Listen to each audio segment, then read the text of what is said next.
Paulette and Dan, to recap, we started the meeting, we didn't know you were muted. We have a motion and a second to approve the agenda from the last meeting. And we were, I'm sorry, the minutes from the last meeting, and we were calling the vote unless you have anything to discuss on those minutes. So let me back up one step and ask you if you have anything to discuss. No, that sounds just fine. Okay. All right, all in favor of approving? Now we'll do show hands. One. Okay, all right, we got 4-0-0. Okay, and then our next step is to approve the agenda for this meeting, not the minutes because they happen later.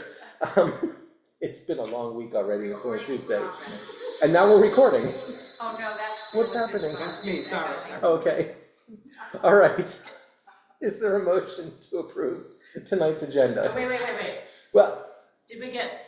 4-0. We just asked. 4-0, yes. Motion. All right, I got a motion from Andrew, I got a second from Paulette, I saw a thumb go up. Any discussion of tonight's agenda? Okay, all in favor of approving? 1, 2, 3, 4. 4-0-0. And we are underway. First up, as always, is resident remarks. Any resident wishing to make remarks to the board may have up to 3 minutes to do so. Did anyone in the room sign up for remarks? I think I know why everyone in the room is here. Okay, is there anyone online who wanted to make remarks? Okay, I got through that part without stumbling. All right, we're going to go to new business, and our first item of new business is to review donation requests. And just for the benefit of everyone in the room, the community association normally budgets a donation line item. So when we pass our budget at the end of the previous board year to start the new board year, we put $5,000 into that line item. We do a call for donation requests from 501c3s in the fall, which is due October 15th. We consider those, we vote on those in November, disperse those funds basically before the end of the calendar year. But our policy also says that we reserve the, I guess not the right, but the ability, should our finances allow for it, to open a second donations period in the spring. And based on our 3/4 of results and how the fourth quarter is going so far, we felt that we did have the ability to do that. So the policy also says that when we do that, any organization that submitted to us in the fall that perhaps wasn't fully funded gets automatic reconsideration. They don't have to send us anything new if they don't want to. And then we can take additional requests for donations from new organizations who didn't request from us in the fall. Again, the criteria being, or at least the legal criteria being that they're 501c3s, and then the other kind of per board policy criteria being that they're doing something that is of benefit here in the Oakland Mills community. So that's where we are. Brigitte, did you want to? I know you package it all together for us, and I did. What we normally do is we look at what's come in and look at what's already there and see if anyone on the board has any questions that we want to send back to any of these organizations, or has any thoughts on anything they're seeing as our initial discussion. And then at the next board meeting, which will be our last board meeting of this board year, that's when we bring this back as old business, figure out how we're going to distribute and disperse the remaining funds and vote on that. So you see on the right-hand column, it says submitted new letter. A few of those were not, they didn't submit a letter in the fall, but the Oakland, they submitted one just for April. But then the other one, Oakland Mills Middle School PTA, did send us a new letter, just so you know. And then the rest I just subtracted, as you mentioned, from what we gave in the fall.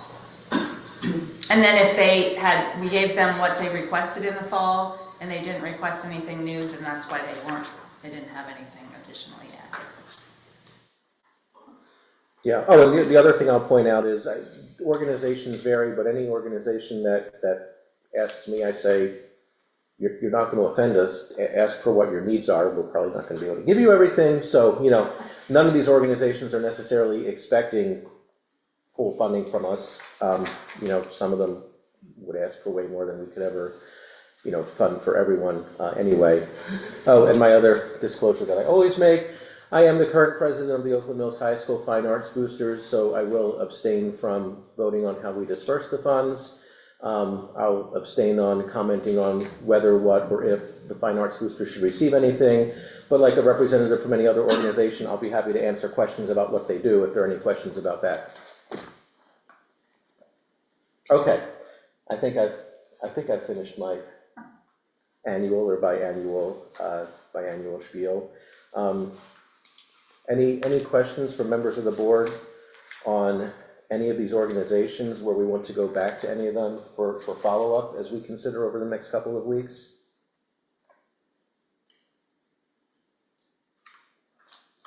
None for me. I think the summary is good. Brigida, thank you for it's a good summary of every. You're welcome. Yeah, none from me as well. Paulette, did you have something? I heard two voices at once.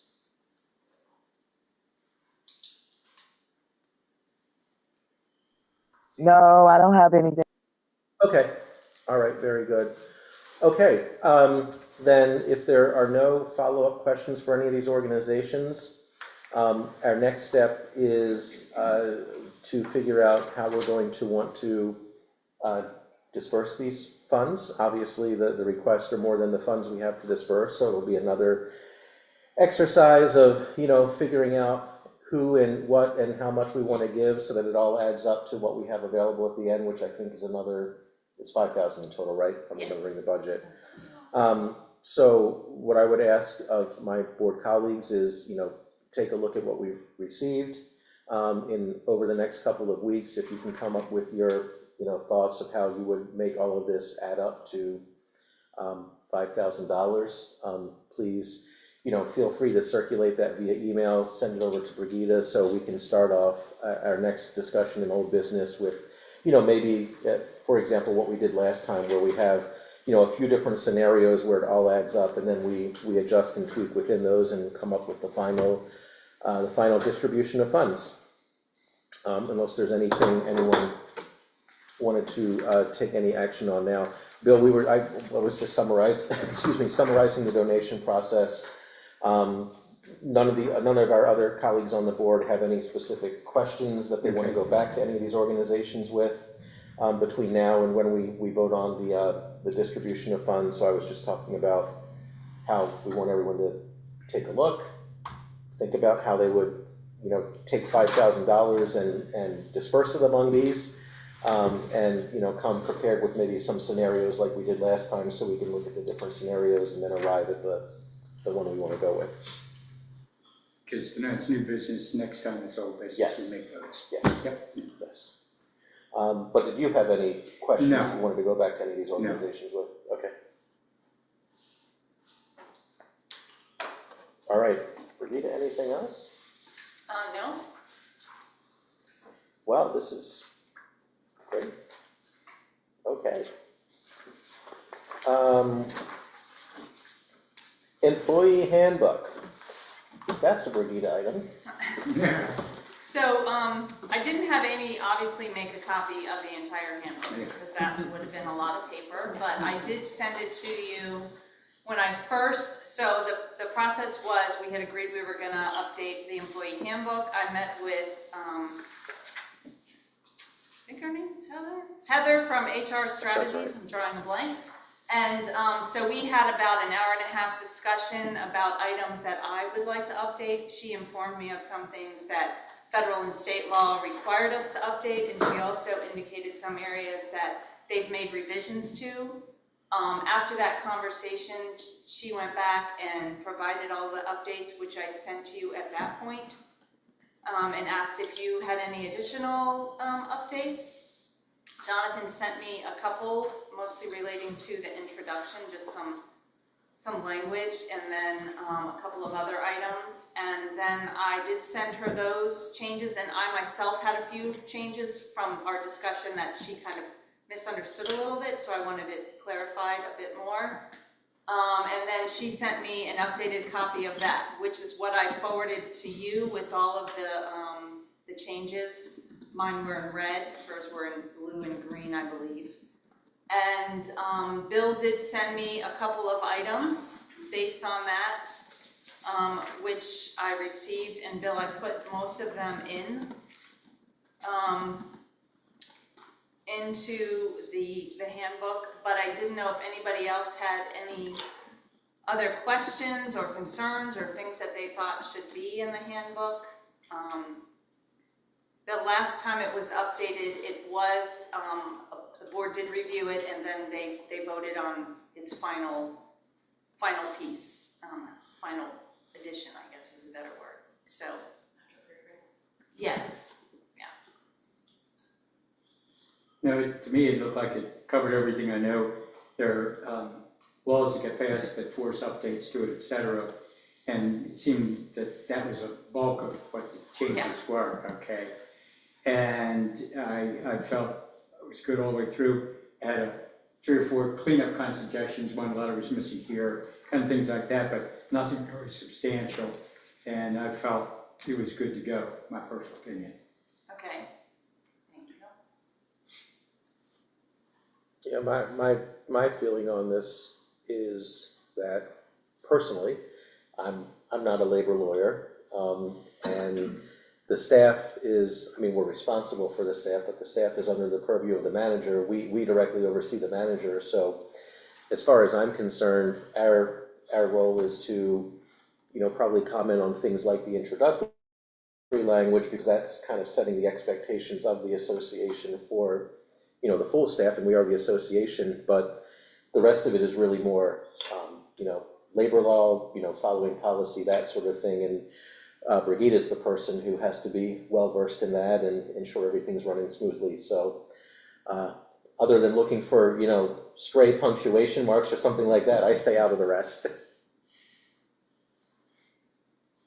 I will say that there is a new law coming up. I don't know if any of you are familiar with it. It's the Family and Medical Leave. And I'm going to a webinar on it next week, but it will go into effect initially in September and then after that in November. And we used to not totally, it's basically an additional contribution that is taken some from the employee and some from the employer, so it will affect us all in general. And once you hit 15 employees, you are at that standard, which because of our new hires, we are now above 15 employees. So, but I will have more information on that after I go to the webinar. And that probably will end up having to be somewhat of an addendum in some way, even after this handbook. I mean, the addendums, things are changing all the time, so it's just a little note.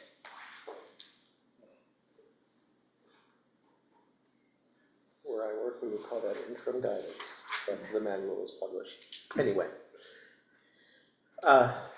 Andrew, Paulette, Dan, any questions or comments on the handbook? No comments. Okay. No comments. No comment. Okay. And what we're seeing is, I mean, it's in its final version, right? Yeah, I mean, Sounds she like- actually sent me one with everything already in it, even after I told her that I was bringing it before the board, so I'm obviously we could change it, but Yeah. I think just that she wanted to present it to me in its Yeah. final form, but she did know I was bringing it. Well, given where everyone is, and in the interest of time and efficiency at our last meeting of the year, does anyone want to motion to waive our second consideration policy to see if we want to vote on this tonight? I'll make that motion. Okay, I'll so second. second. All right, any discussion of that? All right, all in favor of waiving so we can vote tonight? 1, 2, 3, 4, 5, 0, 0. Okay, so we are waiving the need to bring this back as old business since we're all fine with what we're seeing. Is there a motion to accept the handbook as submitted? I move so. Okay, motion from Bill, second from Andrew. Any discussion of that motion? All right, all in favor? 1, 2, 3, 4, 5, 0, 0. Excellent.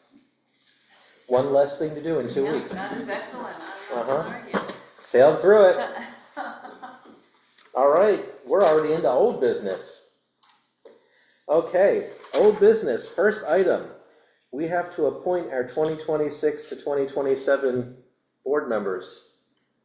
I think that guy in the middle is questionable, but let's see what the EMC has to say. I've already scratched him out. Okay. Take less time. Quick action.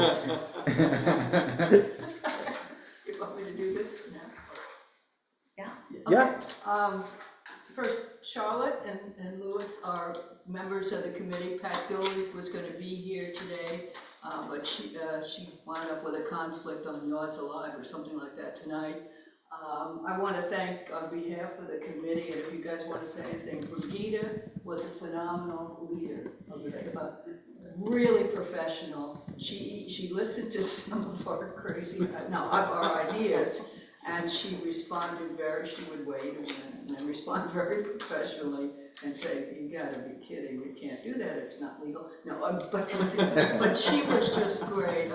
We all admired her leadership, so thank you, Brigida. And the committee was a lot of fun. I think we have a really great committee that enjoys getting together.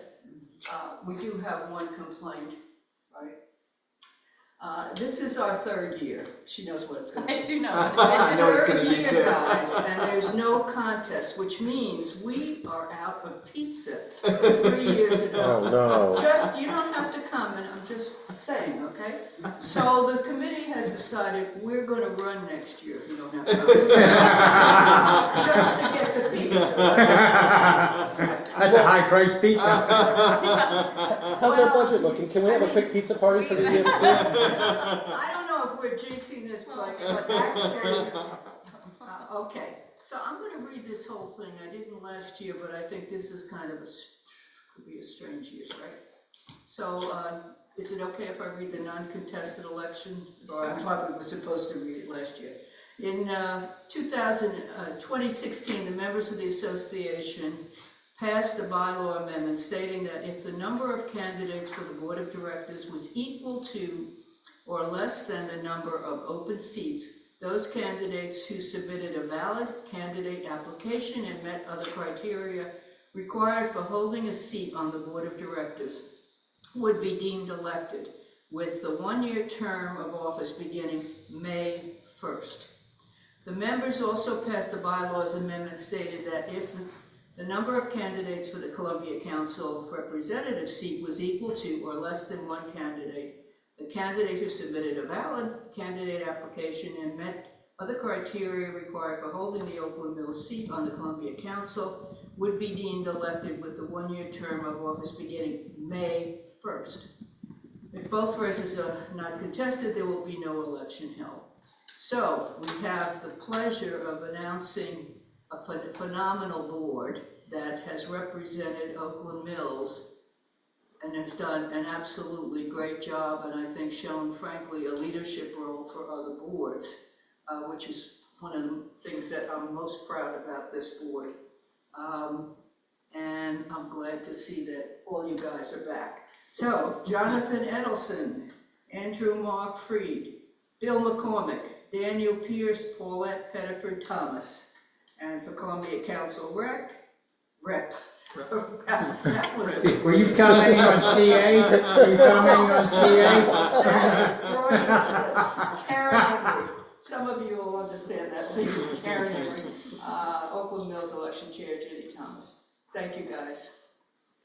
Thank you. Thank you We're very really much. proud of you, and thanks for being willing to serve again. Yeah. You guys want to do anything? Yeah. Thank you.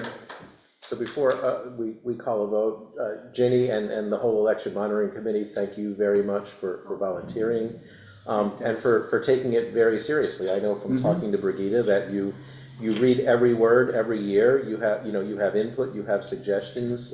Everything is very good. And if we ever do have an election again, I know it would run very, very smoothly because every I is dotted, every T is crossed, and every duck is in a row.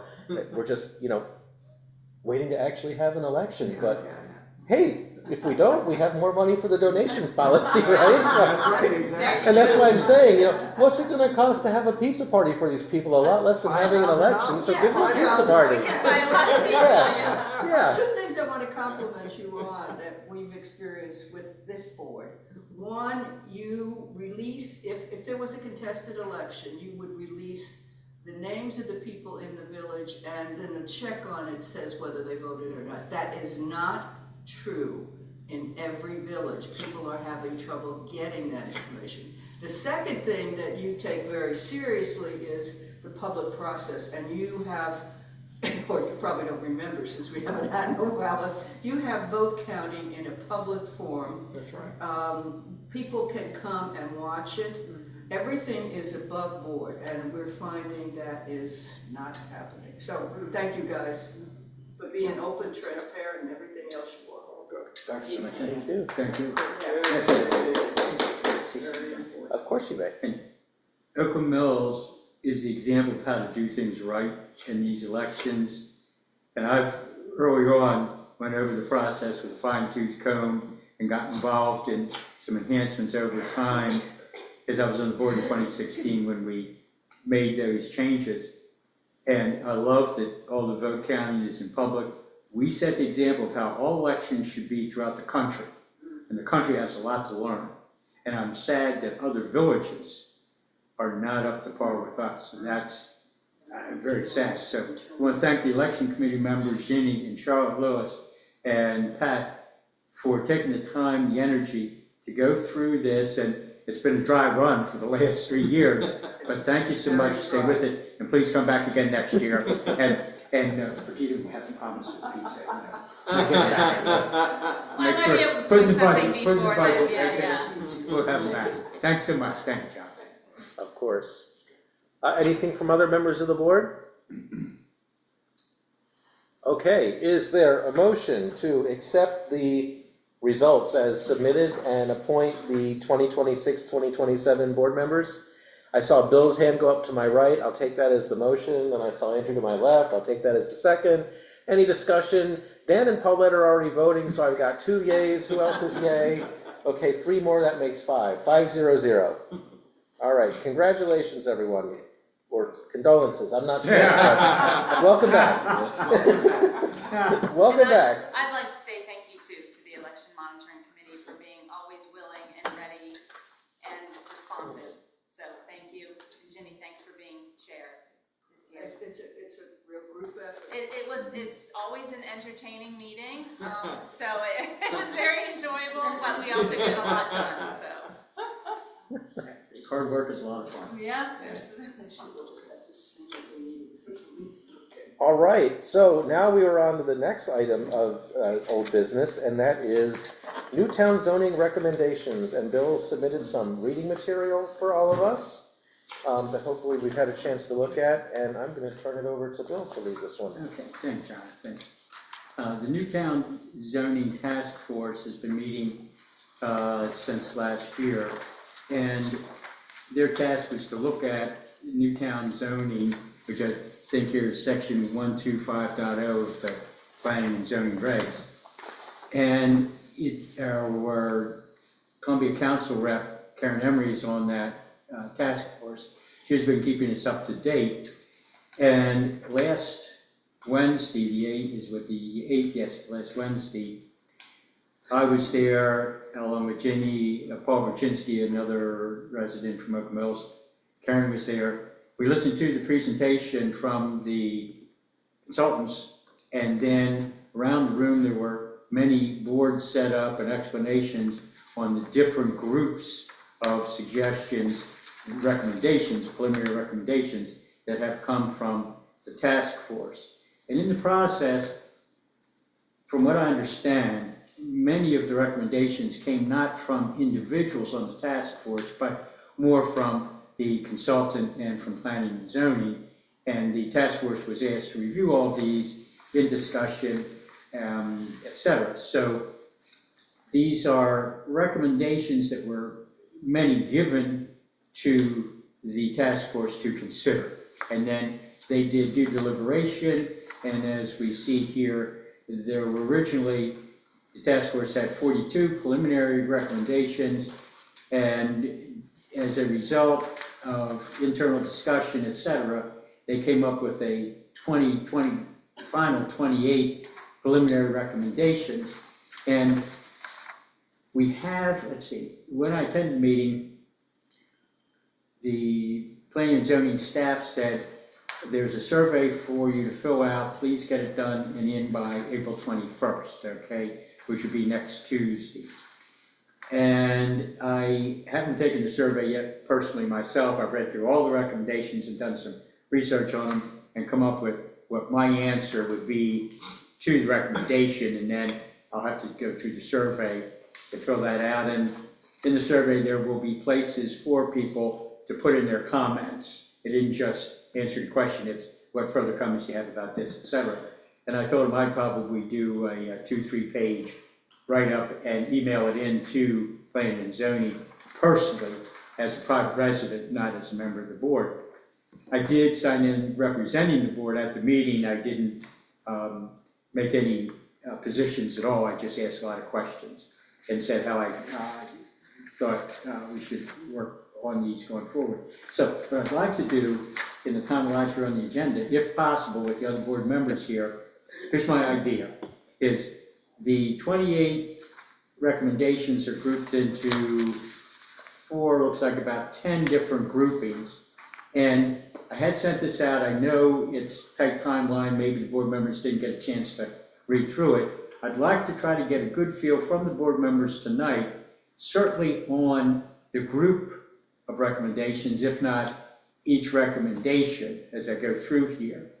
And then I did send out some stuff, I think yesterday or today, that might help explain some of the question or some of the recommendation terminology in here.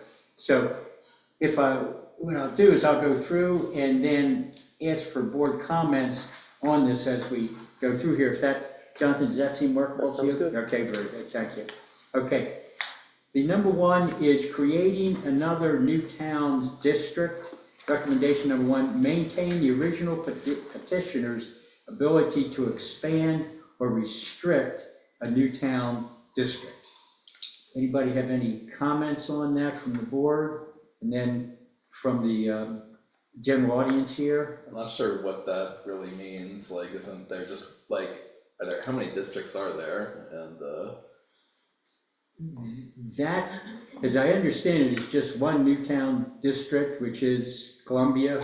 okay, And the original petitioner was the Rouse Company, okay, in the process. Now, the Rouse Company was bought out by 2 or 3, it's in its 3rd iteration with the Howard Hughes Corporation. And it says that it would maintain Howard Hughes' ability to create a new town district or restrict. And some of this, I'm not real sure of the details myself, because even at the presentation, they did not get into the details. A lot of this is very technical. Yeah. So with that, I wasn't sure whether, what kind of position to suggest even on that. There is, let's see, one possibility was to try to define the original petitioner, since Rouse is gone. I know this came up a few years ago. Some people thought maybe it should have been the Columbia Association to take over the role of original petitioner. So, yes, go ahead. I know that Karen said that they thought their contractors were kind of leading them around by the nose, which this whole thing kind of like it's unclear what each of the things means. So I don't know if that's purposeful and they're trying to have it seem public, but not actually trying to get votes before everyone knows what's going on. I understand that, and I kind of feel a bit of that myself in the process here. With the original petitioner, that could be something too that we decide not to, take a position on because we don't understand enough about it. Is there any feedback from the audience on that? Maintain the original petitioner's ability to expand or restrict a new town district. Well, the other word, I'm sorry, I'm not the audience, but the other word I'm hung up on is restrict. What I could understand if it says expand or contract, but what does it mean to restrict a new town district? It either is or it isn't. Yeah, that's this I wasn't sure of myself.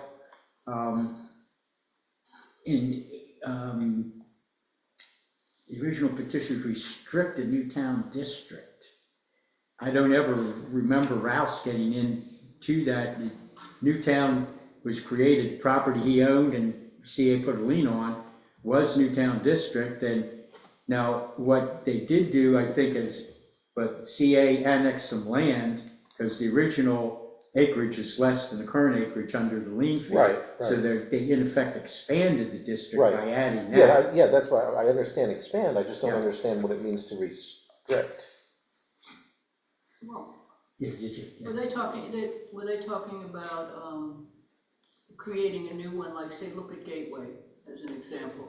They certainly want to do development there. Would that be more advantageous for the developer, the county, that it be a new town with a lot of flexibility compared to a rigid, this is where the employment goes, this is, I don't know if that's what they mean. But I think the problem is they haven't finished deciding what new town right now, what changes, as Jonathan was saying, to the current new town. And now they're asking you to support a new town, is the way I looked at it. And it's hard to do that when you don't know what the requirements are. I can tell you what AI says, and a lot of it's based on Howard County stuff. I don't know, but it's research, so. So it would be fair to say we don't really have a position because we don't have enough background and knowledge on it? Right. Yeah, I mean, I think for a lot of these, like anything that we're not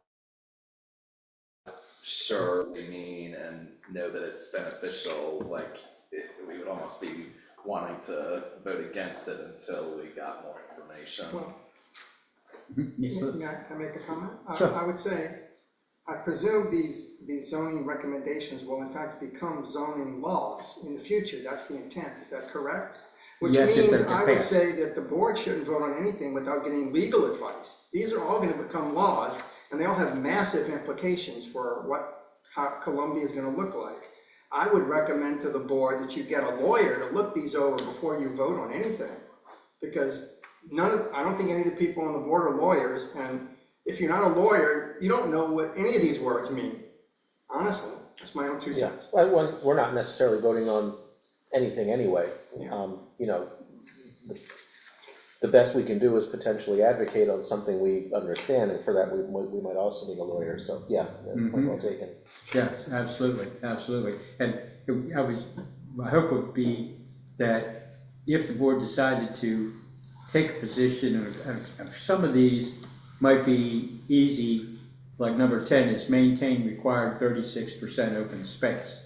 And that might be something that we as a board say, yes, we would be in favor of that pending legal advice, okay? Because we have the deadline of the 21st, which is the system we got to deal with then.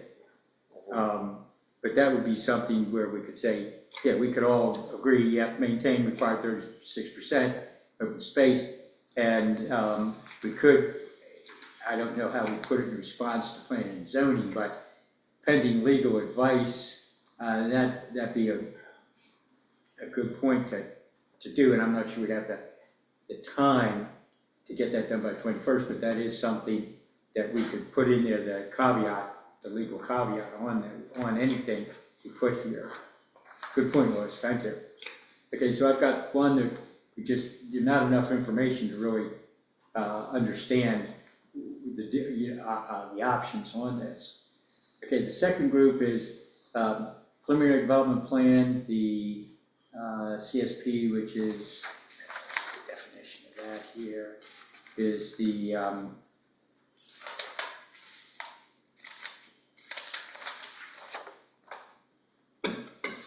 preliminary development plan, the comprehensive sketch plan, final development plan, site development plan, are those acronyms.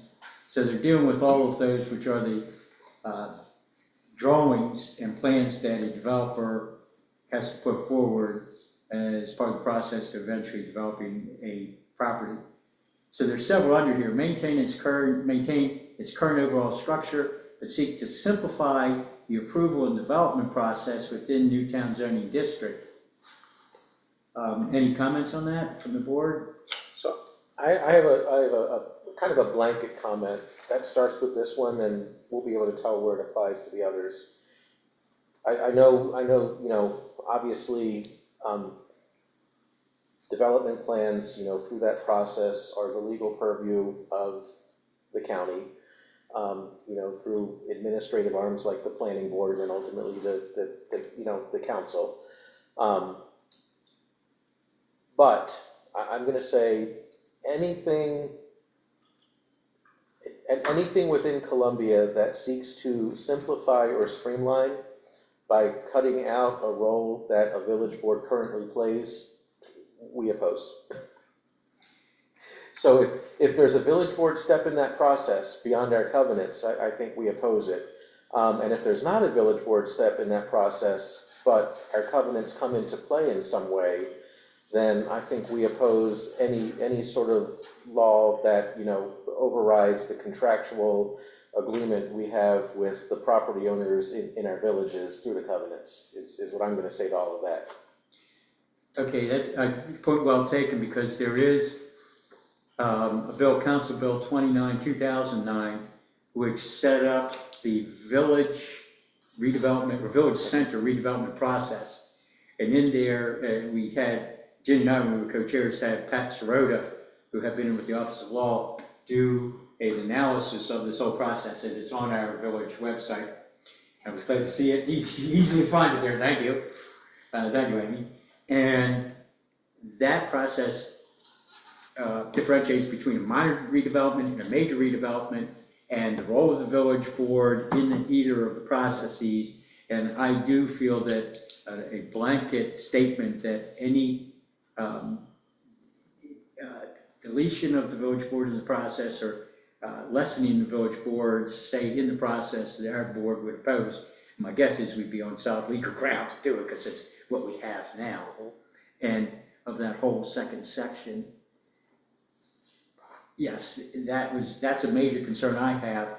To simplify, if it's, right now it's a 16, well, depending on what they're referring to, the board they had up was 16-step process.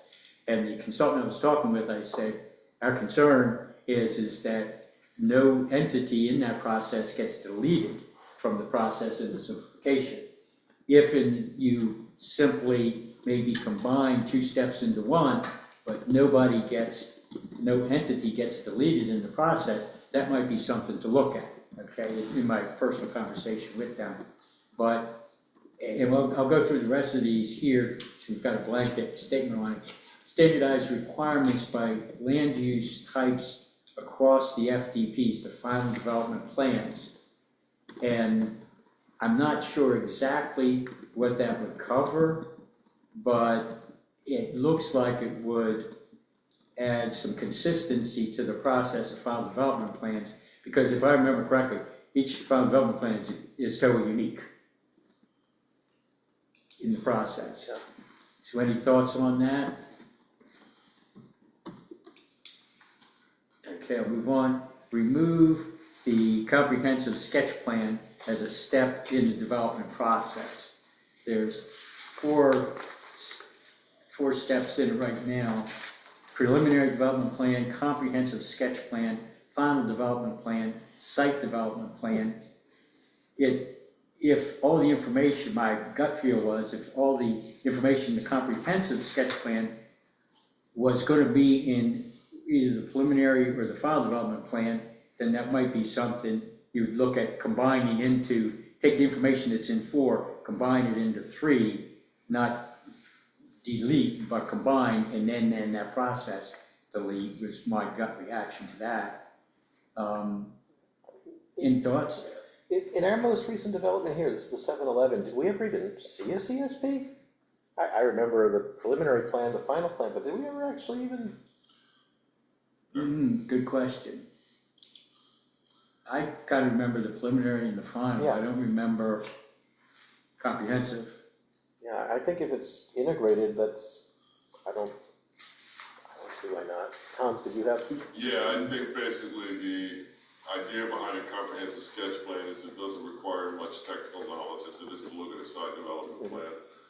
And I know that, using 7-Eleven as an example, the site development plan had a lot of things that weren't on there that ended up being done anyway after the fact, without there being actually any specifics on the plan, like destruction of trees and things like that. They were not specified on the plan, even on the final lot plan.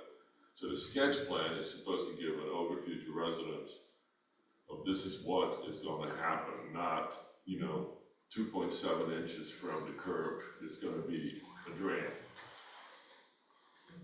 Okay, so your feeling would be that if the details in the other plans, that the comprehensive sketch plan could be incorporated in the others, and it didn't provide a truckload of detail in and of itself.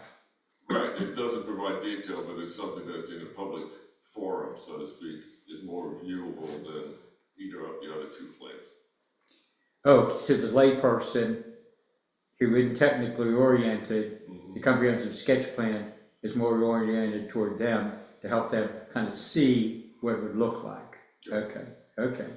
So basically what you're doing is you're taking away the community input and putting it all on the technicians or engineers to do the job. And we all know how well that works. Okay, so you would recommend keeping it? Yeah, I mean, I think combine the last two steps into a consistent pattern is more important than getting rid of the community sketch plan. Okay. I mean, that's my personal opinion. Okay. Let's see. Yeah.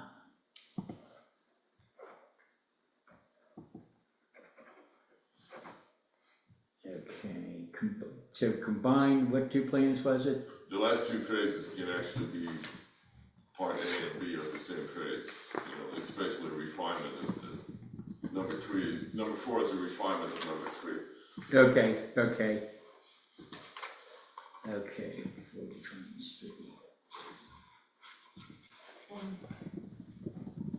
Jenny? Yes. How would that be applied to an issue I think we're going to be facing at some point? Is the whole employment centers, take Red Branch Road, that area, Oakland Employment Center, that was established sketch plans, a final development plan, that's what it had to be, and times are changing. It may not be the best way to go. It may be a mixed-use opportunity or something. So the question is, how rigid, I think, do you want to be, as opposed to maybe doing district plans, if not countywide, breaking into districts that make sense for a community, allow a lot of input, but also say, some creative things in there that would meet community needs. In other words, not be locked into, this is one thing and it always will be 2-story employment center. It's not economically feasible, and I think the guidelines may have expired for that.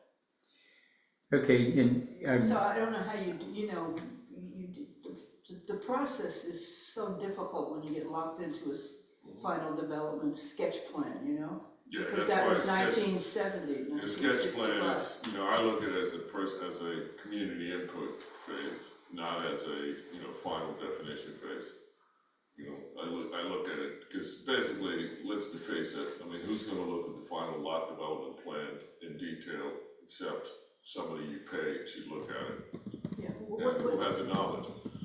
One quick thing, when I was on the zoning board, you want flexibility that makes sense for the community. The area where you have all the Burger Road Industrial Park down there, currently near 32, that was all residential. And the employment center was up near River Hill, 32 up there, and it's like Shaker Drive, that area was the employment. So when we were on the zoning board, we did comprehensive rezoning and flipped it, because you have 100, you have 175, you have 32 going through. Up there you had 2 lanes of 32, it made no sense. So that is the best, I would think you'd want some flexibility and not be locked in. So we weren't locked into, you had to do it this way. okay, so I'm sorry, Andrew, you going to say? No, I was gonna say Oh, it's a okay. good idea. So Jenny, if I'm understanding you, basically you're saying, hey, when Rouse was in charge, Rouse had the big picture in mind. And then through the PDP's final development plan, all of that, he said, here, this area, this lot, this is gonna be this is gonna be this, because he had the big picture in mind. And what you're saying now is that, okay, we need to have, if we stay locked in with the final development and preliminary and all that, we're gonna stay locked into that land being used that way. And there, with 50, 60 years later, there might be other opportunities. What's missing, if we take just that process and perpetuate it, is we missed what Ralph had, this big picture perspective. And what we might want to find going forward is a more, say, district-wide or big picture-wide focus on development of what could go where, and then apply the FDP process once the big pictures look at, kind of replicate what Ralph's did. And that might be tough to put in words, but that could be part of our reply here as a board is, concerns or issues or that we have to look at that. But I think Jonathan's point is very important. We did it in a comprehensive way so that public hearings galore. And public had a right, the village boards had a say, you've had that opportunity.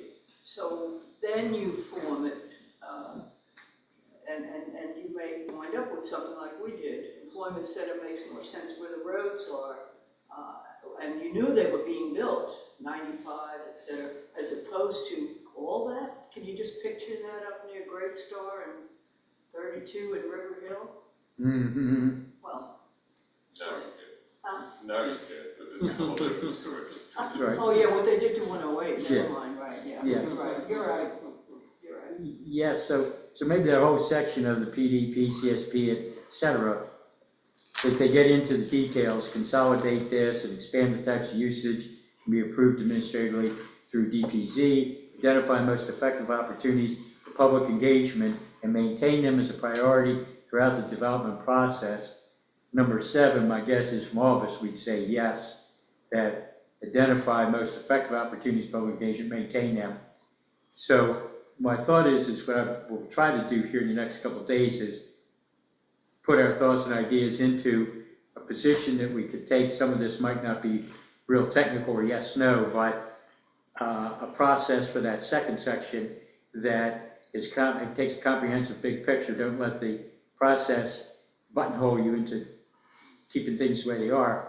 Have a big picture process to allow you to see a more effective use of land, and that throughout any process that there are lots of public hearings in the process is a way to kind of summarize what I'm hearing. If there are other thoughts on that, please let me know. Yes, John. Well, to Hans's point about CSPs, I mean, I think it sounds good to identify the most effective opportunities for public engagement, but you can have many opportunities, but if the information presented is not digestible to the public, I don't think they're going to be effective. So I think you need to identify both the most effective opportunities and the most effective information to be shared with the public. And if this is any example of effective communication, we're in deep doo-doo. Is that a technical? I was just going to say, Yeah. could you define that term, please? Effective opportunities and effective opportunities for public hearing and information, easy to understand.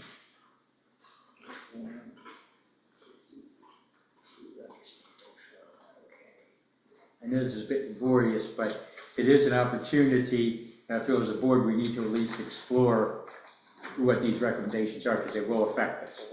Third section here deals with defining certified open space. It says, I'll read through the 4 of them, we can handle it as a group maybe, and then we get into detail. Define open space in Newtown zoning district to provide greater clarity of uses and align with other county zoning district definitions.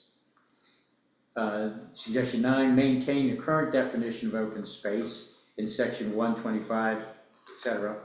10, maintain required 36% open space. 11, ensure permanent protection of currently established credited open space areas. So any thoughts on that section or any specific one? And there are on the board if behind you if you want to read those. I don't understand 8 and 9. Eight implies that open space is not defined, and 9 says there's a current definition. I don't understand those two. Yes. And if 9 is saying maintain the current definition, then what does 8 mean to say align with other county zoning district definitions? That would be a change to definition. So they seem to be mutually exclusive, but they're in the same document. It might be 8 or 9. Okay. As I'm reading them, my gut reaction was either 8 or 9. We redefine open space in the Newtown zoning district to provide greater clarity of uses and align with other county zoning district definitions. Either make Columbia open space like open space everywhere else in the county in terms of uses and definitions, or we just leave Newtown open space in Columbia as is in terms of definition, uses, etc. And it then gets into maintain 36% open space and ensure permanent protection. My gut feel was either you take 9, 10, and 11 together, maintain current definition, maintain 36%, and ensure permanent protection of open space, okay? Or you don't want to do that, then let's redefine it to meet with the rest of the county. Okay. Is my gut feel on that? Is that, yes, Jim? Yeah, to me, I'm a little worried this is a bait and switch thing. Maintain 36%, that sounds great, and let's all go for it. But what are we talking about? What do we mean by credited open space? What do we mean by just open space? What if we say do it the way the county does it? What are you going to allow be built on what you thought? And I think people say 36% open space, they think they're going to see a field or something. They don't really understand that there could be buildings on it. So you got to know what we're talking, not you, I mean, the public needs to know, get back to Jonathan's point again, is communication and being honest and upfront. What are we talking about? What are you going to allow on that 36% so that it's not, oh, that's nice, we got, not apartments, but, you know. Maybe ADUs. Well, and that's where I thought 10 and 11 combined would prevent development on that 36% open space, but I guess the devil's in the details of what all these things mean. Well, they do have the credited open space definition, that's section 125. It says it refers to the land within the Newtown district that qualifies to be counted toward the district's required open space, provided it meets specific criteria such as being permanent, usable, and protected for conservation, recreation, environmental, scenic, or community purposes. This ensures that development intensity is balanced by preserved open areas that support public and environmental benefits. And to me, that's what we would want. To me, 8, going with 8 runs the risk of, using open space in Columbia like they're using the pander to Elkridge with the high school that'll never get built. Did I just say that out loud? Yeah. Well, let's just take a park and use it for what you want. It'll no longer be a park. County zoning laws allow things to be counted as open space that would not be counted in Columbia. Okay. So basically, stormwater protection things are not counted in Columbia, but they are counted in this county. So in other words, if you put a 4-acre pond in the back of an apartment building, that's 4 acres of open space. Right. Okay, so But basically. try using that. The kids would like it, but that's a We have- different story.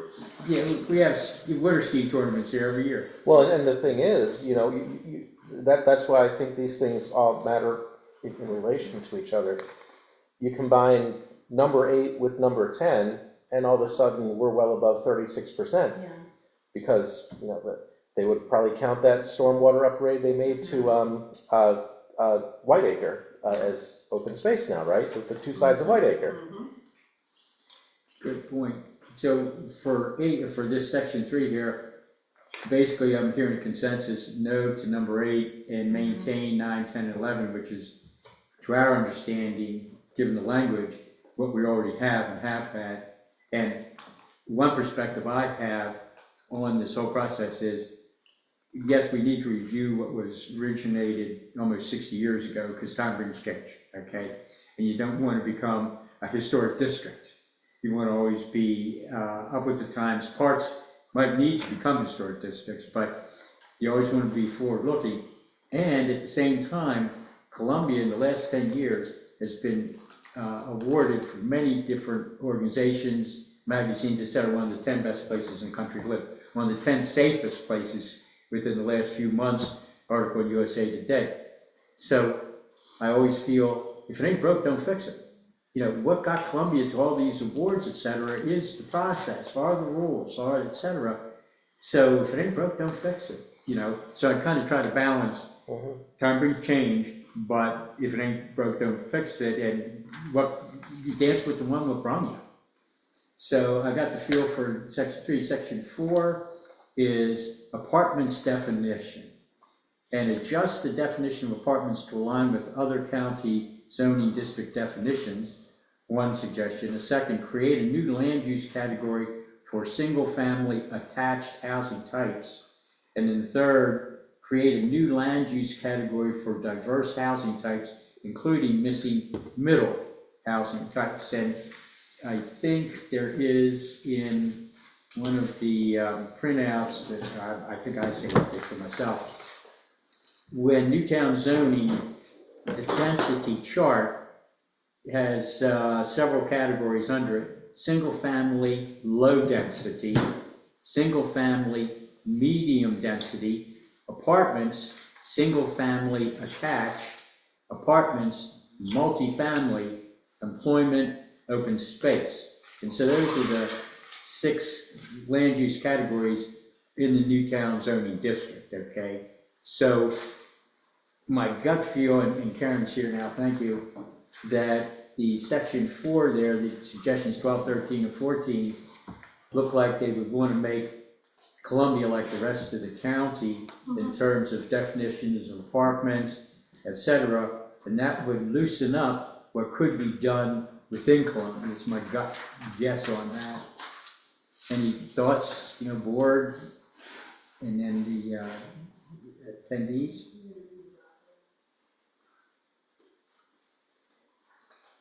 Bill, I just got here. Yep, where am I catching up to? We're on suggestions 12, 13, and 14. Suggestions 12, 13, and 14. Kind of take them as a group there, the apartments definition section. And Karen is on the Newtown zoning task force, so she's got a lot of experience here with how these conversations went.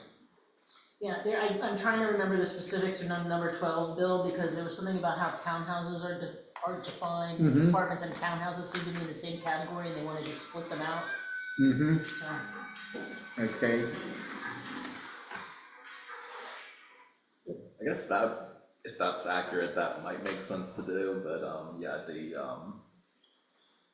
like you'd want to know what the definition of apartments that they're proposing is and why they want to change it is before comment. So Bill, I was actually going to turn to you as our housing expert, because I mean, here within the village of Oakland Mills, we have diverse housing types, and in fact, I think we have what they refer to as the middle housing types, along with everything else. Yes. So, do you see this as something that would, basically, further diversify the other villages that maybe are not so diversified in their housing? I don't know what effect that would have here versus other parts of Columbia. Yeah, exactly. Because I look, what do we have here? We've got single family detached at kind of the high end within Columbia, kind of middle end relative to West County. You got single family detached, they're kind of starter homes or missing middle, what I would call missing middle. We've got townhomes, which are attached single family dwellings. We've got quadruplexes, where you have brick housing that's 4 housing units under one big brick building. We've got condos. So we've got and we have, what is it, up in Thunder Hill, is it senior housing or one-story, I forget what they're called, patio homes or something like that up in Oh, Thunder yeah, Hill? yeah, they're the California style homes. I mean, they're California. not senior, but they're all on one level, which is very nice of yours. Yes, so we Zero have, lot lines, it's. yes, exactly. So we've got a real diverse mix, and along with apartments here in Open Mills already. So I'm not sure what more diverse housing could be brought here to our village at all. I don't think any. We've pretty much got the whole bag. It might be that places like River Hill doesn't have is it River Hill doesn't have apartments? They have condos. Condos, They have but no condos, apartments, right, okay? right. So that maybe that might be done there. My concern is that apartment definition, knowing some other things here, my guess is that they want, and they, powers that be, want more apartments in the villages to provide more housing. Is a gut feel I got from the Cocoa by Design process, et cetera. I'm not sure. And again, I'll get back to the existing definitions in Newtown work to create Columbia that's been highly awarded as one of the best places to live in the country. So those definitions that we've had provided extremely diverse housing. They did. And Bill, but I want to point out something, Sure. is that one of the things that Columbia had for a long time was no high rises, right? We had garden style apartments. They're Except all for like, Tor. except for Tor, right? That's an Brampton, exception. Columbia Point. So right now, the Long Reach Village Center the discussion is underway about how to redevelop them, and they want to put a 7-story apartment building in there, I believe. That's part of that 505 units that they're proposing. So I think that there's things like that where they want to go up. So Okay. when we talk, and I think that most of just overall, Newtown zoning has worked. Like you and I said this the other night, and I'll share with the group, is that we don't need, I can't remember what they call it, mixed income or moderate income housing, the MIHU requirement. MIHU, which is for housing below the area median income. Right, so we already have it. Oh yeah, lots of it. Columbia already has it. It's outside of the 14,000 acres that make up Columbia that they don't have. That's where it's not. And I just think that my personal opinion is the only thing I think that not the only thing, but I think one of the driving things for this is the village centers. They want to redevelop in the village centers, and I think that is why they want to change some of the Newtown zoning. But it could also be, some houses sit on very large lots. You could have 3 houses sitting side by side, and they could decide, we could put an apartment building in it, right? Like that's the kind of thing that I don't know how all this will end up, but yeah. But one good thing I think is that the majority of people, so one of the things that I felt that they were really driving towards, and please don't ask me to explain all these different things, is we have floating zones in Newtown zoning is a floating zone. So basically, and I'll try to explain this as best as I can, and if it's confusing for you, it is confusing for me as well. But a floating zone is basically, they came in and they said, this is the preliminary development plan, and this is what we're going to put down. And it's called a floating zone because while they're building, they may make changes. Right? So they'll make changes and say, oh, we had to do this, we moved this here, this wasn't working, however they do it. And then they come up with what they call the final development plan, the FDP. The final development plan is what they actually built. And that is your zoning for that area. So if you live in an apartment complex surrounded by townhouses, that is the final development plan, and that is what your area is zoned for, is that high density housing. They wanted to change to Euclidean zoning, which I think Euclidean zoning just basically says this is commercial, this is this, and it's not subject to change if you have whereas floating zones, before you develop them, you can still make some changes with them as long as you comply with the ratios that are intended for that area. But most of the people on the task force did not want to use Euclidean zoning. They like staying with the floating zone, which is good because we already have a final development plan for all of Columbia, right? So when we're talking about the village centers and all that kind of stuff, it does give us a little bit of leverage in making sure that whatever does end up being redeveloped in there is good for the community. But these recommendations where they want to change the definition of apartments and attached and all that kind of stuff, I think that plays into that. Okay. So So basically, oh, I'm sorry, Jenny, yes. Yeah, I was gonna say with Euclidean zoning, unless this is changed, it seems like it's locked in, but if it's your property and you go to the zoning board and say you either made a mistake or there's a change in the neighborhood, then they can say, okay, you're right, it should be whatever. I don't know if they've changed that, but that used to be the only two ways you could change that. But God knows, that was years ago. The second thing on the apartments though, when they define them, do they define them by density as opposed to whether it's rent or condo? I think it's just density, the number of units. It's apartments, single-family attached apartments, multifamily, and they have a different density. For apartments, single-family attached, the density, approved density, 9.58. Okay. Okay, the apartments, multifamily density approved 14.95. Okay, the point I'm making, River Hill, that somebody mentioned, that was supposed to be apartments that Rouse wanted, that HRD wanted. The zoning board in its wisdom listened to Clarksville, which they thought, oh my God, you can't have apartments in Clarksville. So they made it all condos. So it's a matter of, when you say apartments, you're really not specifying rental or ownership. Okay, interesting. It Yes. does say in the definition that one, section 125, classifies apartments by building height and form and includes structures that are not single-family homes into that classification, such as townhomes, which would. Mm-hmm. And the quads probably fall under that as well. Yeah.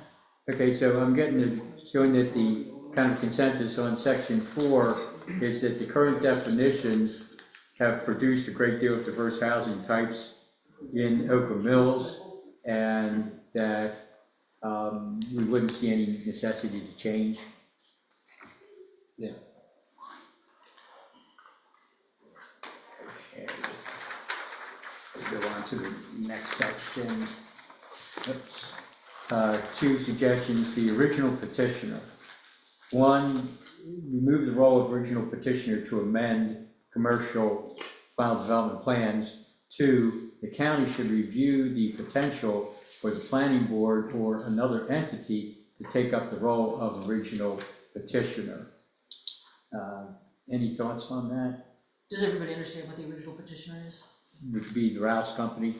Well, now it's Howard Hughes. HRD, now it's Howard Hughes. HRD. Well, I do think that the original petitioner should change. I don't think Howard Hughes being the original petitioner suits or serves the residents of Columbia very well. But I do think also that you have to come up with who will be the, I don't think you want the DPZ to be the original petitioner. You don't want the county. That wouldn't serve our interests either. So there needs to be something to replace it. And what is that going to be? Now, Chris Oliva had written to DPZ, and it should be in the binder. So online, if you look up the Howard County Newtown Zoning Task Force, there is a digital binder out there of information and any emails that the task force has received, recommendations and things like that. And I believe Chris Oliva put out a recommendation about who should or what should take over the original petitioner role. Mm-hmm. It could end up, the thing is, you could consider making the Columbia Association the original petitioner. I'm not sure that would necessarily work.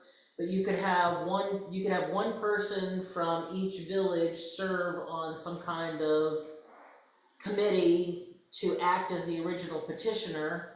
That would be one idea to do it, but Columbia Association has also not ever assumed its duties as the architectural committee for the commercial properties, which, that whole lawsuit between Howard Hughes and Costello brought all that up, where Howard Hughes is really not. They say they are the architectural committee, but they're really not doing it. But CA has refused to take that role over. Mm-hmm. When Howard Hughes tried to turn it over to them, Milton Matthews said no. Okay, any thoughts on this? I would just say take 16 and unbias it, debias it, take the words planning board out. If we're gonna remove the role of the original petitioner, then the next logical step is review the potential for another entity to take up that role. But why are we singling out the planning board over or, you know, around all other entities that are possible? Mm-hmm, okay. So, yes, it removes the role, if I'm getting it, yes, remove the role of original petitioner, petitioner, and then, that unbiased 16, that the county should review the potential for other entity to take over that role. Okay. Next grouping is downtown and village center process simplification. Three recommendations. Simplify the development process for village center redevelopment. Simplify the development process for downtown Columbia redevelopment. Reduce the number of public meetings required for redevelopment processes. And Karen, do you have any background on this from the meetings? Yeah, so I want to talk about this one a little bit. So it just seems, so you guys know me and where I'm coming from, so please feel free to differ. I like people knowing what's going on, and the more opportunities you have to know what's going on, the better. Now, Nina Basu made a comment in the meeting, because they're going through all this stuff, that maybe there is a way to simplify the process without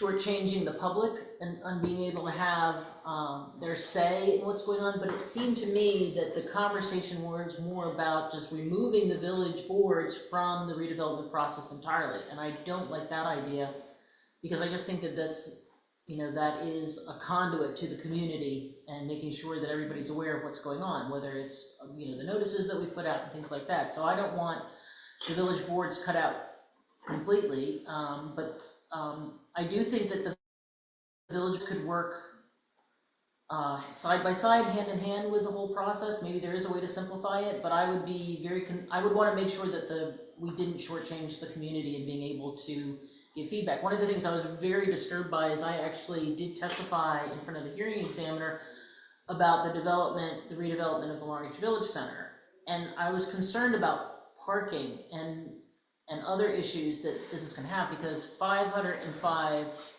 housing units being put in there, dwelling units, whatever you want to call them, is probably going to produce around 1,000 cars in that area. So if you think about where the Long Ridge Village Center sits, and then at the same time, if you drive down Tamar Drive right now, that road is being shrunk back down to 2 lanes. It hasn't been 2 lanes since I was a little kid, I think.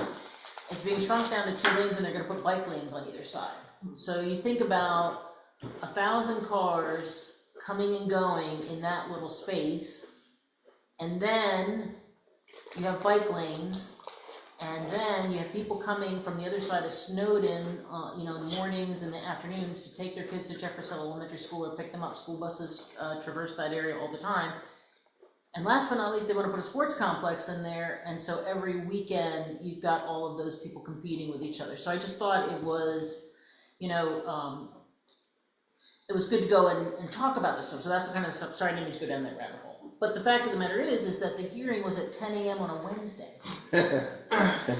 When do residents have a chance to go to a hearing at 10 a.m. on a Wednesday? And I had not gone to the first hearing because I had other appointments, but that was on 10 a.m. on a Friday.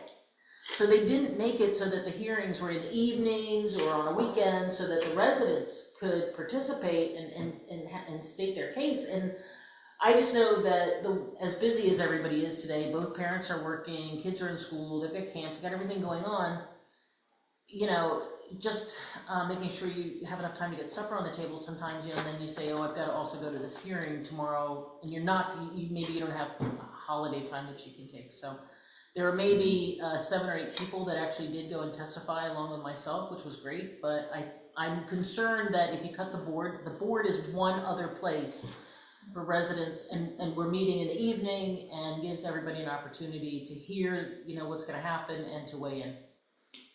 So Jonathan, and then Brigitte. I'll just repeat my blanket statement from before. And anything that reduces or eliminates the village board's role in the process, I oppose. Yeah, there you go. And Brigitte? Well, I think the word that I have the problem with is simplify. Because to me, simplify says that you're taking things out and you're not replacing them with something else. Mhm. And I agree with Jonathan wholeheartedly and Karen that it's very important. I think one of the things that makes everything work is that there is community and the opportunity for community input. And you take that part out and you just make it a government entity deciding things, it changes the whole picture. So I think simplifying isn't the proper word. I think, okay, maybe changing, maybe revamping other words, but simplifying, I think, gives the wrong. Improving.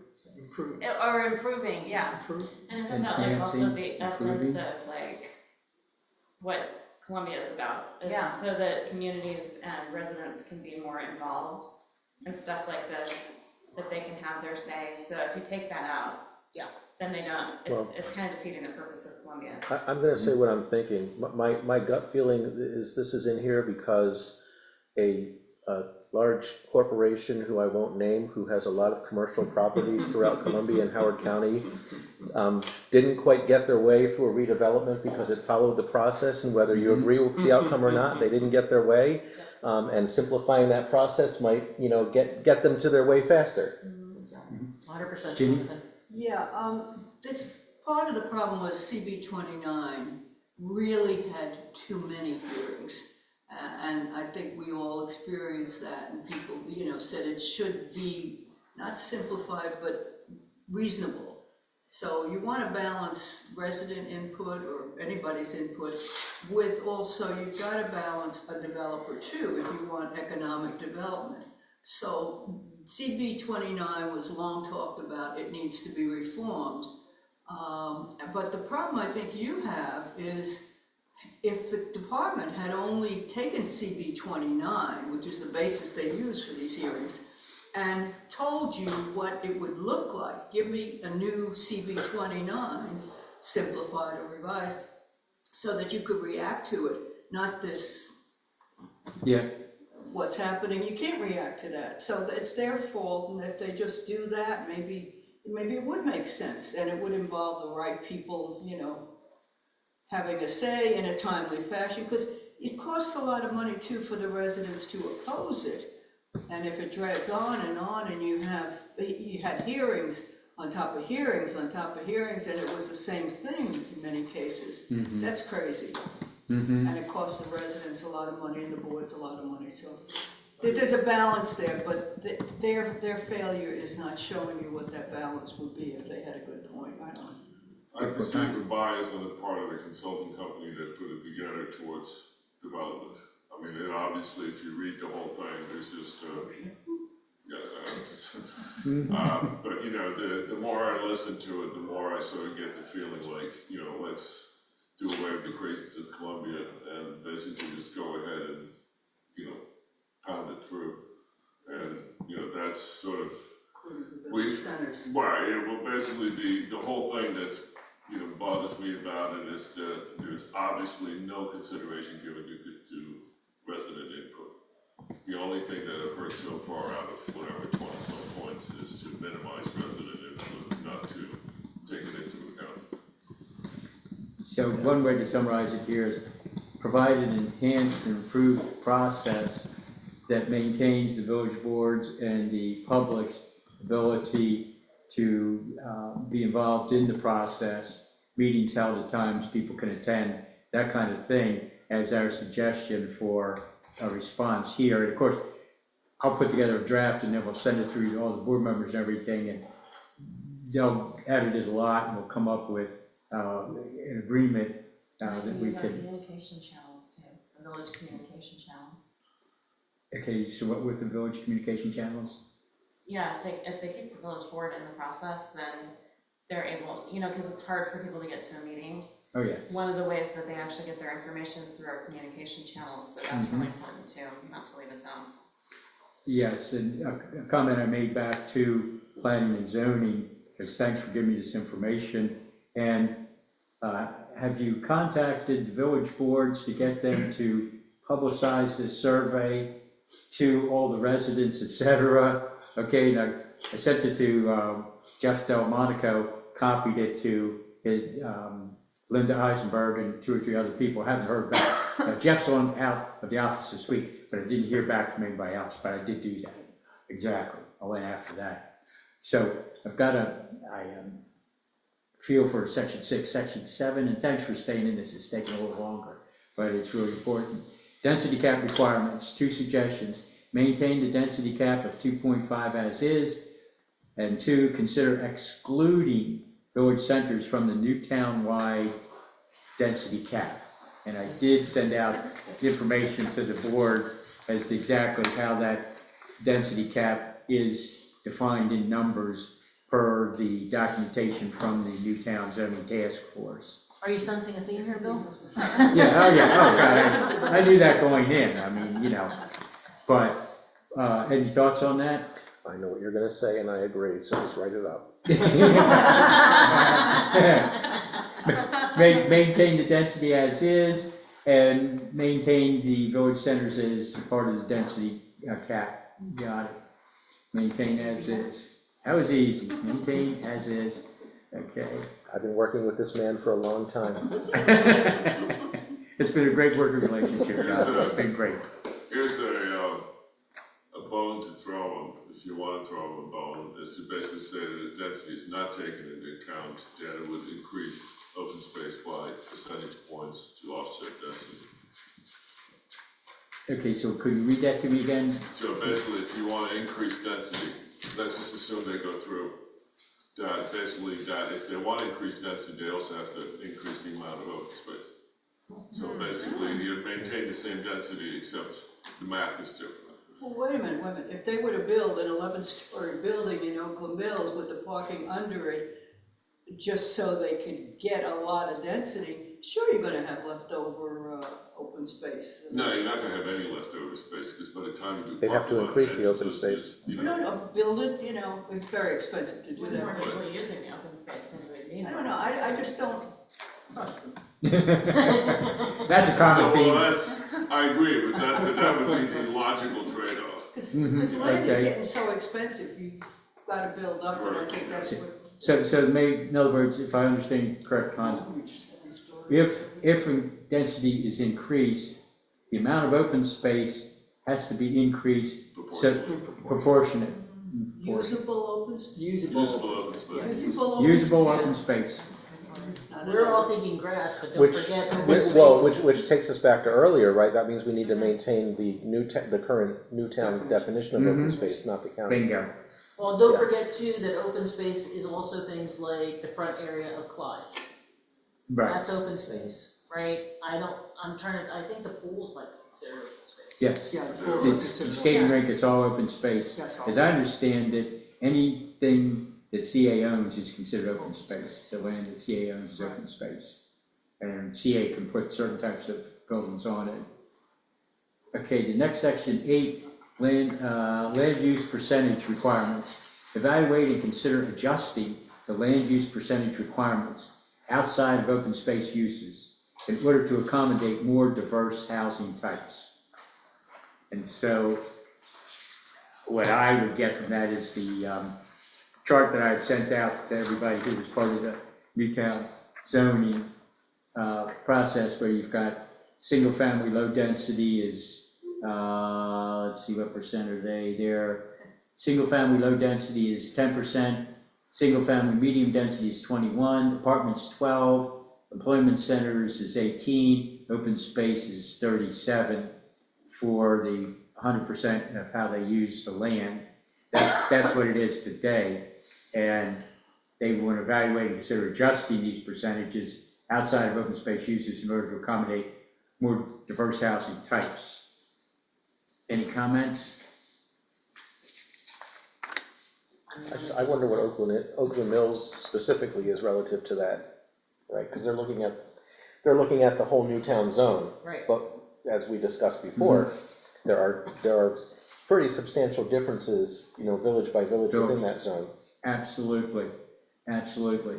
Yeah, so within Oakland Mills, I know we have, last count I think it was 1,717 single-family detached, and total housing I think was 30, is it 3,600 housing units, something like that. So the single family detached was almost half of the housing units in the village. See, what I feel is missing from this is, it says more diverse housing types. I think it should also say more diverse distribution of housing types within the zone, right? Because you can adjust the land use percentages, you can increase a certain percentage, and then you can put all of that in let's say one village, and you've taken care of the whole Newtown zone. You still haven't, to me, you still haven't really truly diversified your housing because you're still. Well, the fact of the matter is that we don't need to diversify. I would just Not say, in Oak Mills, no. not in Oak Mills, and honestly, I mean, I will tell you this. So, like, if you think about where Roslyn Rise used to be next to the Wild Lake Village, and they tore that down. That was all, I believe it was all low-income housing. I don't know if it was all Section 8, but it was a low-income housing development. It was enterprise, yeah. Right, and they tore it down, and they built a new building on top. So they've increased the density there, but they didn't increase the number of affordable housing units. They have the same number that they had before. They just now have market rate housing in that area. Now that is a European model to do things like that, so I'm not necessarily opposed to, that's mixed income housing, right? That's a mixed income housing unit right there. So I'm not necessarily opposed to that necessarily, but I just think that you consider, again, like when I'm talking about what they're gonna do to long range, like there's not gonna be any affordable housing is not being considered for that. It's all gonna be rentals, except for I think 55 of the townhouses, which you can own, but everything else in there is gonna be a rental. So, I'm not sure that we should change the percentages. I think we have to, I think across Columbia, unless you're in River Hill or King's Contrivance, where they don't have low-income housing. You know, I don't know. But the other areas. Well, and that's what I'm saying. I think if you do change the percentages, it's not going to diversify housing throughout Columbia. Right. The numbers will work, but it'll just be more of one type here and more of another type there. It's not going to mix it. I think the consideration should be when we look at things like this is that it's going to be your village center that they're going to go to. That's where they're going to, and that's where the more diverse housing types are going to be. And basically, the thing they're gonna say is that that's a transport hub, so basically low-income housing should be in a village center. Well, it already is. Well, Here, Which yeah. we have. here it is, and basically, I don't know if you know, but if you now apply for a grant, you're eligible for extra consideration if you're in Oakland Mills because of the housing and income distribution. Interesting. So Okay, yeah. basically, that's how we ended up with the new trees, because Nice. there was a special program that was specifically based on income. Okay, interesting. So that got us a tree? Can we all renegotiate our mortgages? So section 8 You're gonna leave, get a tree. so section 8 leave percentages as is pretty much. Okay, let me go to section 9. It's funny because if we use the same argument to maybe get a high school renovated, it's like blasphemy. Right? Maybe we should get some grants. How dare you bring that up? Everything's the same. Right? Maybe we should put housing on top of Oakland Mills High School, you get it rebuilt fast. There you go. It would just follow. Just like in New York City. Right? Section 9 is moderate income housing unit requirements. Okay, 3 recommendations. Encourage diversity of housing types throughout the Newtown district. Incentivize rather than require the provision of MIHUs. Maintain the existing exemption from MIHUs. So these aren't all compatible. So Yes, go ahead. I'm sorry, don't even. Go ahead. I would say just the only thing here that we should be doing is maintain the existing exemption. We've already done this. If you look at we're done. Yeah, we're done. Columbia's built out. We did it exactly right. We don't need it. There's actually no reason for us to do this. Do it in the rest of the county. Yes, exactly, because when you've got Stevens Forest Elementary School at 62% of free and reduced meal students.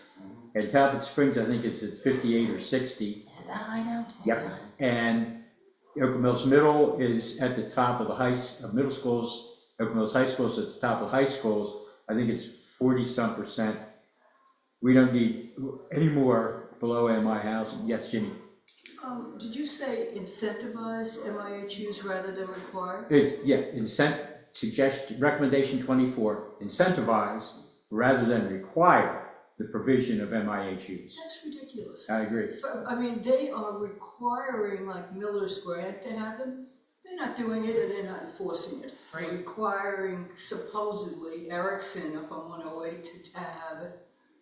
If they don't enforce it, when they even just pay in. mandate it, we're not getting Fee it. in lieu. Yeah, you just pay the fee in lieu. No, not with this. They can't No, enforce you're it. not even paying the Oh, they're not fee paying in the fee in lieu. lieu? They Oh. said, Not just they said for enforcing the Erickson it was zoning regs. unenforceable. Oh. Yeah, it used to be that, but Right. on Okay. these, you're not even paying the fee in lieu to get out of it. They're just saying, Too bad, too sad. What did County- Linda county- Eisenberger, Yeah. who was the person at the meeting that night? They basically said it was unenforceable. the head of Planning and housing. zoning. So, I mean, you can't say Like a traffic incentivize. bus. I don't even know what that means. The county's gonna give you $1 million to do it? I don't think so. It's gotta So- be required. So that And whole, enforced, required. Yeah, but remember, this is within Newtown. yes. This is Newtown zone. Yeah, so So Newtown, we what- want to what maintain we're the saying is existing maintain. exemption. Good point, I Yeah. think, because right now, it's not Yeah. required. in But New so So you it's- don't want to require it Yeah, because we want number Never 25. mind. because Ralph's already took care of it. Yes. So Right. maintain existing exemption. Yep. Yes to 25 and Yeah. no to the Yeah. other The answer to two. number 23 is no, we already have Thank it. you, Jonathan. Yep, 23, 24, no. Okay, and then the last one, thanks for staying with me on this, is expansion of uses, materials, and design guidance. 3 recommendations. Evaluate the expansion of the design advisory panel role to review projects in Newtown. 2, explore the creation of pattern books to incentivize the use of modern and sustainable building materials. 3, incentivize and encourage universal design and accessibility in Newtown zoning. Any thoughts on this? These seem fairly ambiguous. I mean, I think that these are probably good recommendations. I think the first one, not so much, but the second and third one, yes. And I think part of that is you go back to your village board influence. If you're a rec architectural committee, then RAC, sorry. not RAC. RAC. Yeah, our rack is not a rack. Then basically, those pattern books, basically what you have already.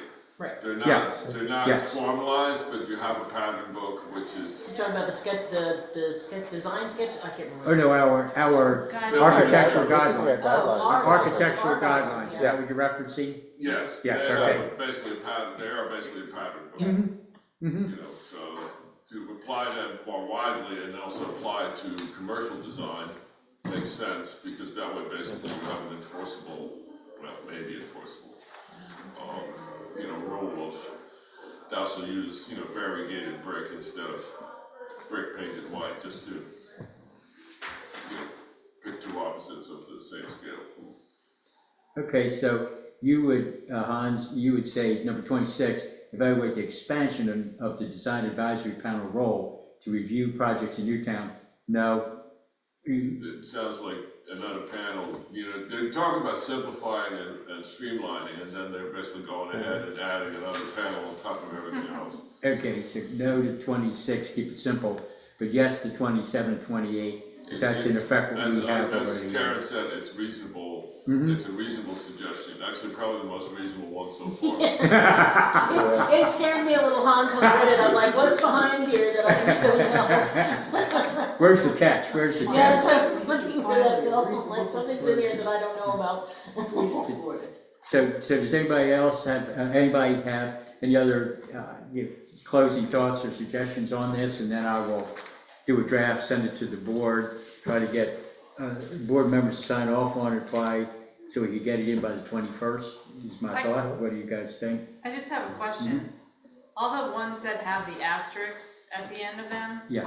it says task force to revisit recommendations for further discussion after the public meetings. Mhm. What about the recommendations that don't have the asterisks? What is, that's. We haven't really taken what I would consider an official vote on any recommendations, okay. but some of them that and I can't do it from memory, I can't remember which are which, but on some of them, the task force agreed. There was like a pretty strong majority on what we should do, Okay. and for example, on the Euclidean zone. But on others, we were either tied or the majority didn't want the recommendation. Okay. That I felt in some cases, even though it was pretty clear where we stood, it was one of those things they wanted us to revisit it. Mm-hmm. It's like, oh, okay. Shoved down your throat. Okay. Yeah. You don't understand the first time. Yes, exactly. Now you understand. I mean, maybe You I'm can't breathe, can you? Yes, maybe I'm reading too much into it, Bill, but that's how I felt about it. Okay. So okay. Brigida, the ones with the asterisk, yeah, they want us to go back, and also the other issue with the task force is, I will tell you this. We're not hearing from experts. You know, when Rouse built Columbia, he brought in all these experts from library scientists to child psychologists and all these other people to build this community, right? It wasn't just developers building houses and how to lay it out for living and everything. We're not hearing from them. They're saying, what if we did this? Like, they're not really explaining to us, like when they say simplify a process. They're not saying, here's what the current process is. Here's how it works. Let us walk you through. You know, you can go out and look at it yourself. I remember they gave us homework the very first night, and they asked about the original petition. I was like, well, I don't know what that is. And I've looked at I had to go into the section 125 of the zoning, and that's when it talked about the original petitioner. And I was like, okay, well, that's all I see. What's the importance of this role, and why is it significant, and why would we recommend getting rid of it? What's the problem with it right now, or what problem are we trying to solve, I guess? And that question never seems to come up. I have been saying it since the beginning, I would really like to know what problem we're actually trying to solve here. It seems like they're just slinging out a bunch of things that they want us to take a vote on, and without a lot of explanation. Well, to me, what it seems like is that the county wants more Yes. wants to be able to do more than Yes. what they're able to do. You now. citizens keep getting in our way, and we don't like it. Yeah. Those Dawn Village boards. Yes. Any other closing thoughts on this? Because I know it's eating up most of the agenda time for the whole meeting, not just this section. What I'll do then is do the draft. I'll do it quickly, get it out to the board members, get the feedback, and then if we can reach some kind of a consensus on a response, or response to the Newtown Task Force on our thoughts on their recommendations. So I will tell you guys that, so what happens is if you send something to Linda Eisenberger or to Jeff Delmonica, they don't necessarily tell us that they got something. Okay. It ends up in the binder. Got They it. don't say to everybody, hey, we just got this email, it's going into the binder, you may want to look at it. So Send it to everybody on the send it task to force everybody. like we I did. think Brigida has a good list still, and so just send it to everybody so they know. Otherwise, and Jeff Delmonica will say, stop sending stuff to everybody if one of us does it. But honestly, Now, that's what we're doing. oh, oops. Because that's what we did do when we took a position on ADUs and MIHUs. Yes. We sent that out to everybody on the board, on the task force. We sent it to the village boards, I think. We sent it to CA. We just didn't send it to county because it hadn't gotten that far. It was still in the suggestion process. And we'll do the same here. And Linda and Jeff and all, I understand they might not appreciate that, okay? But we want things to be open, honest, transparent. Yep. Let's get the full discussion out here and have after it. Because some things we say here as a board might register with members of the task force and say, hey, we didn't think about that, you know. Columbia's been a highly awarded city for 10 years, Money Magazine, all these places, it's a great place to live. You know, if it ain't broke, don't fix it. And that, my thought, might hit some of the task force members. Yeah, you're right. You know, we got to be careful here. So, okay, great. So thank you so much. I appreciate everybody slogging through this with me. I know it was more of a college course than an item on the agenda. So thank you. Appreciate it. Thanks, Bill. All right, we have next up you want me to? No. You just go right through. Okay. So next up, we have the revisit of the fiscal 27 draft budget. We're hoping to adopt that budget for the next board, which is us, so. It's not like we're sticking people we don't know with anything. Brigida, took some of the feedback and addressed some of the things from the last meeting, and sent this in advance to see if there are any questions. So I don't know, Brigida, that you might need to represent. I'm gonna open it by just saying, do we have any questions? Does anyone on the board have any questions, since you first saw it in draft and with what Brigida has done with it since to make a few adjustments here and there?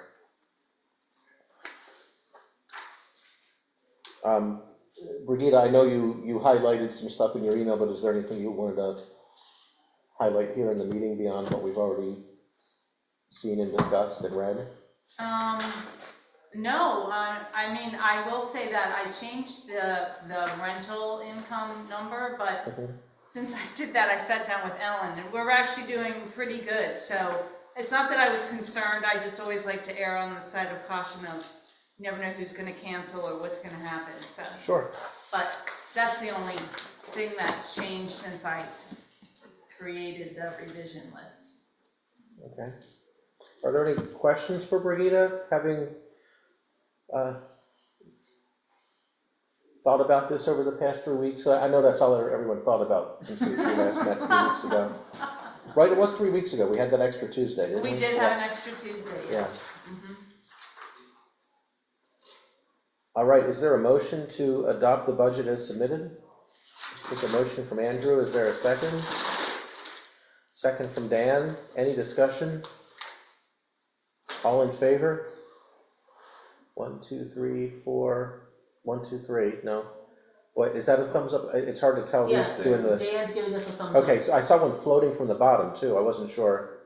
Paulette, are you thumbs up as well? I couldn't tell if the one floating was. Dan was the floater. That sounded terrible. I take it back. I take it back. Or maybe Paulette opposed or abstained? Paulette, are you there? There she is. Oh, Dan's Wait, not. where's that coming from? I can't That's all tell. Dan. There you go. Is that Paulette or is that still Dan? Yeah, I that's think that was still Dan. Paulette, are you going? Budget is the vote. She fell Do we asleep during approve? the. Yeah, I That's worse.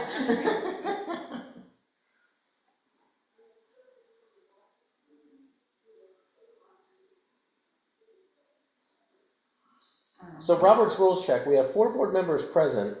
Let's. Maybe Well, one that- can't hear us to cast the vote. Hers is, you could wait until Bill comes back, All right, we'll just wait for Bill. just avoid it all. Count them as abstained. They'll still pass with 3. Bless you. Well, except you have to actively abstain, don't you? Because I always call for yay, nay, and abstain. Yeah, it would be more like the Yeah. board. She's Okay, let's see if I got Paulette in my thing here. Right. But absent would mean we don't have technically don't have quorum right now, even though Hang on 1 second. it looks like we do. Hey, John, you checking on yours? It's 4-2 Arizona, but we know that doesn't matter after last night. Right, well, how many times can he break his jaw? Yeah, Especially with Kramer just coming back. yeah.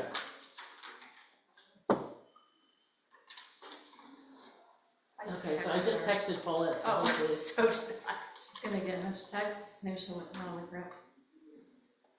Maybe having technical difficulties too.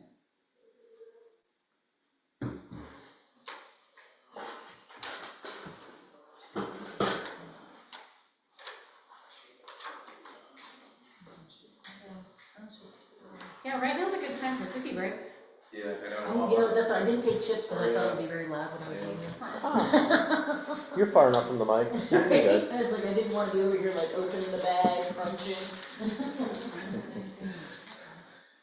It's harder with Doritos, you have to. Right? I could really go for some Doritos, that's why I I usually. went through it. The Carefully. the cheese There he is. puffs are, Bill, we're having a communication issue with Paulette, so we didn't have 4 voting members on the budget. Okay. Brigida obviously emailed us about changes she made to the budget and everything. Yep. The other board members didn't have any questions. Nope. We do have a motion on the table right now from Andrew with a second from Dan to approve as submitted. And I was trying to call a vote, but we only had 3 voters. So do you have anything on the budget? No, Okay. I looked over, it's good. All right, so Right, now, okay. all in favor of approving as submitted? 1, 2, 3. Now we need that thumbs up from Dan. 4, There it is. okay. Yeah, Just in case, oppose? Nope. Nope, abstain? No. All right, I'm not sure what technical difficulties we'll have, but at least we can say that's a 4-0-0 now. Yep. So we know we have a quorum present to vote How it does he in. have a floating thumb? How does he do that? There are different reactions in Zoom now. It's a button. Okay, Floating. I know we are several minutes now behind schedule, and quite honestly, the most important board business to me is we're gonna be discussing it in closed session, so I'm gonna pass on the chair report unless there are any questions for me.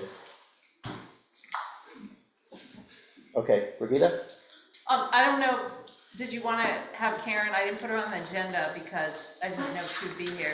Oh, I just realized it's not here. Yeah. I'll be really fast. The only thing is I would draw your attention to is not the last meeting, but the meeting before that, and I haven't put it in the newsletter yet, is we got several presentations, but the most important one was the one by Sean McCollum and his finance presentation and the state of CA's finances. And what he basically said is that we're very, very healthy, we have plenty of money, and that we're very credit worthy. We have the ability, what's the, I don't know how to say it, Jonathan. AAA. Where you can say that somebody's, you're credit worthy, you have the ability to pay your debts and all that kind of stuff. Like, Right. we're in sound Very financial. solvent. Yeah, we're in sound financial condition. Yeah, Sean had a very, thanks, Jenny. Sean had a very specific way that he put it, and I can't remember, it's a financial term. But anyway, as he showed us our finances, one of the things he pointed out was that our expenses are at a certain point right now, but in the next couple of years, they're gonna start to skyrocket. He was proposing in his presentation that we raise the cap by 1% and we raise the annual charge by 1 penny. The CA has been trying to raise the annual charge and the cap now using different reasons. And I don't know if you guys remember this, but I wrote about this in my newsletter, January maybe? I can't remember, but this year has been filled with so much stuff, I start to lose track. But anyway, originally, one of the things they told us is they wanted to get this higher credit rating, which didn't make any sense. And now they're saying, oh, our expenses. So I've been asking questions like, what's going on with our expenses? Why are they going to skyrocket in a couple of years? We have plenty of money, we're healthy, and it just seems to me, and they talked about they want to take out a $50 million loan for something, but they can't tell us what the $50 million loan is for. Uh-oh. So I'm really concerned about it. Because, right now, I'm in the minority on the board, and I just watched that board vote on the pool plan. And I'm very concerned that after the election, if we still have this board, it doesn't matter what the residents say, they're just gonna vote on whatever they want. I think under this village, if we had the same if this was the makeup of the board when we had the village issue last year, I think they would have voted to take over the village facilities. I think they would have ignored what the public was saying, because they clearly, when it came to the pool issue, that was just shocking to me that happened. So I am very concerned that, for no good reason, we could see our rates go up. And I don't have a good explanation for that. So of course I'm gonna be looking into it and trying to figure it out and do everything I can. I'll write about it in my newsletter and, spread the word here, but that's something I think that we should all be keeping an eye on. Oh, and in their candidate forum the other day, Michael Galiversich and Owen Brown waxed poetic on raising the cap and how much extra income it could bring into CA and how much more the commercial properties would have to pay, and it had to be pointed out to him that you don't just raise the cap on the commercial properties, you raise it on everybody. So if it goes up for them, it goes up for us as well. Seems So that's weird. Seems weird that, like, if we're in great financial, why are the expenses? Why do we need 50 million? That Yeah. What are you taking the loan out for? Seems strange. What's going on? Oh, did you say? I think you said during a meeting they were thinking of building a facility. The CEO did say to one of the village managers, not ours, that they wanted to build a sports complex for Gateway. But that would cost money. I don't know if that would cost. I don't have something. Okay. So I'm done, Jonathan. all right. Thank you, Karen. Now on the Brigitte. So you all have my manager's report, ready. so I don't need to read it over. I just want to share that I did go to this amazing training last week. It was a resilient leadership training. The presenter was amazing, and I did an emergenetics profile, which was very fascinating. It was probably one of the best trainings I've ever been to, and it's like continuation, so we have different sessions through December. So I just wanted to share if anybody gets the opportunity to do that. It's a fabulous training and well worth every time spent and money spent. So just want to share that with you. Great, thank you. Okay, we are going to have a closed session. We do come back to open session after the closed session to announce the outcome of the closed session, but in the interest of saving residents and guests and others time, we'll do the bulletin board now. Once we go to closed session, we're going to ask everyone but Brigitte and everyone to her left, as well as Paulette and Dan, to leave the physical or virtual room. And then when it's over, we'll let anyone who is still waiting back in to announce the outcome. So let's hit the bulletin board. Amy? Amazing. Okay, Brigitte? No? Bill? Nothing. Nothing? No. Andrew? Nothing. Karen? Dan? Nothing. Paulette? I think she fell asleep. I'm not sure. Okay. All right. So there is a call. I for a woke vote. up, nothing. Okay. All right. All right. There is a call for a closed session. The purpose under Maryland Homeowners Association Act would be consultation with staff, personnel, consultants, attorneys, or other persons in connection with pending or potential litigation. Is there a motion to go into closed session? I'll take a motion from Bill. Is there a second? I'll take a second from Andrew. All in favor of closed session? 1, 2, 3, 4. Okay, that is everyone. Okay, and that vote was taken at 8:55 p.m. So as soon as we are able to shut down the recording, clear the virtual room,